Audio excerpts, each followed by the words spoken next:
Hi everyone, and welcome to our first affirmation meditation. The part of our brain that's responsible for imprinting visualizations and affirmations and belief systems is very old relative to the human brain. It's our subconscious is where everything gets coded, imprinted, and codified as the main belief system. So if you want to actually believe something new, believe that you're improving and that you're changing and growing, losing weight, getting healthier and wealthier, attracting abundance, you need to actually infuse those visions with as much color, vivid imagery as you possibly can, and emotion. Emotion is the key thing. So when we say these affirmations, we always want to say them in the present tense because our subconscious doesn't know past tense and future tense. It doesn't understand it. If you say, I'm going to do something starting Monday, you just spoke blah, blah, blah to your subconscious. It literally understood nothing, right? But when you say, I'm doing it now, and you feel that with intensity, and you actually feel the vibration of what it would be like to do the thing you want to do now in this moment, and then something gets imprinted. So before we start our meditation, we'll start with breath work, which I'll do before every meditation. So let's start with the breath work, inhaling through the nose and holding for a count of 4.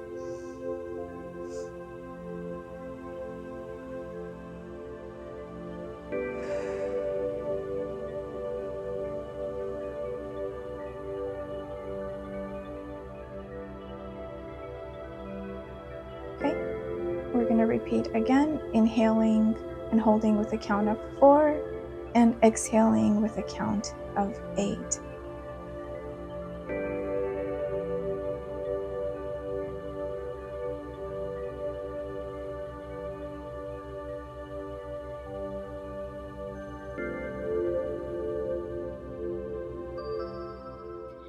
Remember that inhaling is about surviving and exhaling is about thriving, so we want our exhales to be deeper and longer than our inhales.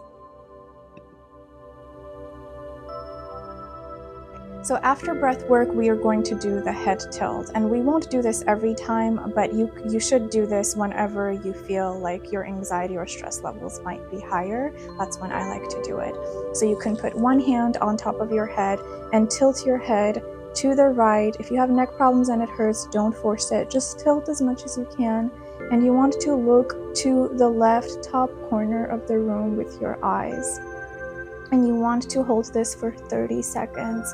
And breathe deeply, and then you want to repeat the same on the other side. So you want to tilt your head to the left, look up to the right corner of the room, and you want to count to 30 seconds while breathing deeply.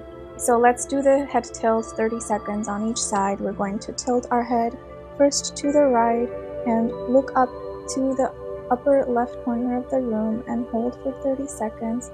Remember to breathe deeply through the nose and out the mouth. Don't forget to breathe here. Lots of folks tend to forget to breathe. They just kind of tensely hold.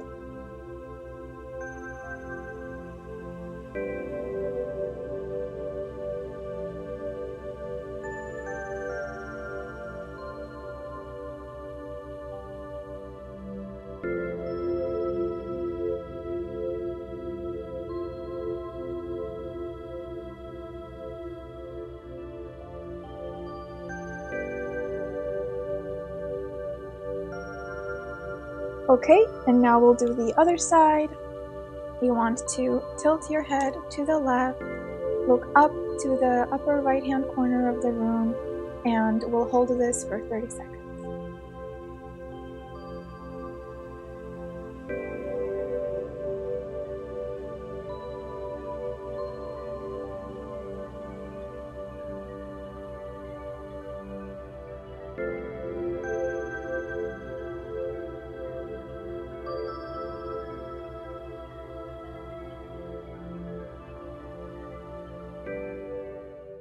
Okay, so why do we do the head tilt? So the head tilt and the breath work actually kind of do the same thing. They essentially reset the nervous system.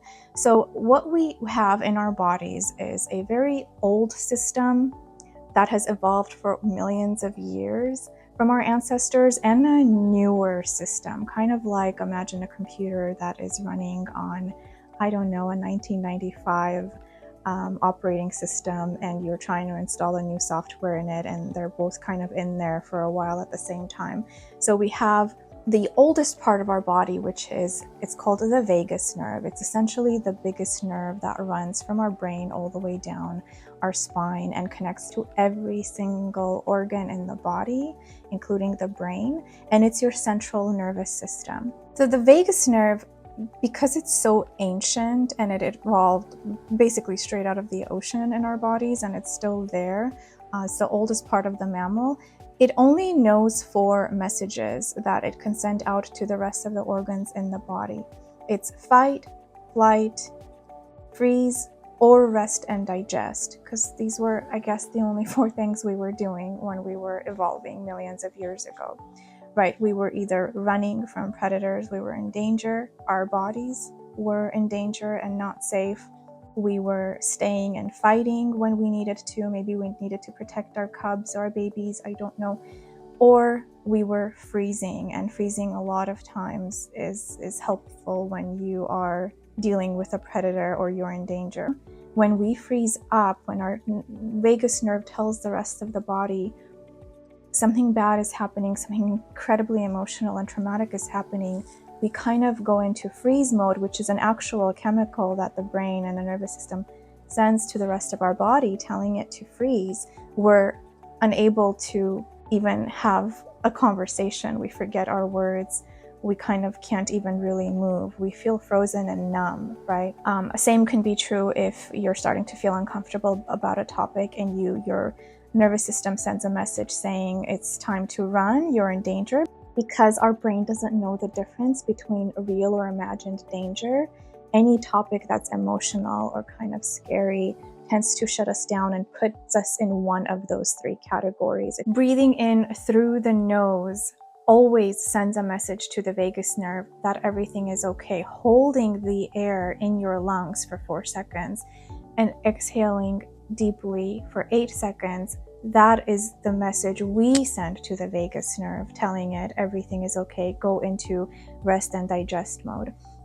Because in nature, when we were evolving, when we were cavemen and cavewomen, if something wasn't okay, if we were in danger, we would never breathe deeply through the nose and out the mouth. That's only something we do when we're actually getting ready to relax. So I'll give you an example if you want to do a little exercise with me right now, just to kind of think about what the breath work is and when we do what without really realizing it. So if you close your eyes and you imagine, maybe you're at home in your house and it's dark, it's nighttime, you get up and you hear a sound and you're all alone, and suddenly you feel like someone is in the house and you don't know who, and you completely start to panic. Think about how you would breathe in that moment. You're not going to be going, inhale, exhale. You're instead going to be breathing through your mouth like crazy. You're gonna mouth breathe like. So when we breathe through the mouth, we're actually sending a message to the vagus nerve and the rest of the brain and the organs saying something's not okay, I'm in danger here.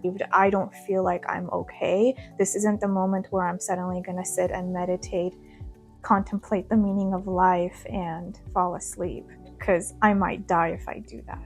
On the flip side, think about how you breathe when you get really, really good news after you've been really anxious and nervous for a while. So imagine, close your eyes and imagine how you would breathe if you've been waiting to hear news from someone that you love that you haven't heard from. Maybe they were missing or they were in a hospital. Maybe you're anxiously just waiting and waiting to hear what's going to happen to them. And you're standing on the beach and you get a call and you answer it and you hear it's good news. Everything is okay. Think about in that moment how you would breathe, right? You would kind of breathe through your nose and exhale through your mouth. We do this subconsciously without thinking about it. We breathe this way through the nose, hold, deep exhale. when we are completely relaxed and we feel like everything is finally okay. This is why when we meditate, we do breath work in this way, because we're kind of like tricking the mind and the brain and the vagus nerve to make it think that everything actually is okay. That way we're more receptive and open to learning, and we're better able to work and get through our day. So we're not in that high stress, high anxiety mode. We're not stuck in one of the 3 F's without even realizing it. And so there's been tons of studies done on this. Psychotherapists use this on their patients who suffer from anxiety, depression, and high stress, and mental health disorders. So I will put some links down below if you want to learn a little bit more about that. Okay everyone, you can click on the next video to do the positive affirmation meditation followed by a body scan. Thank you.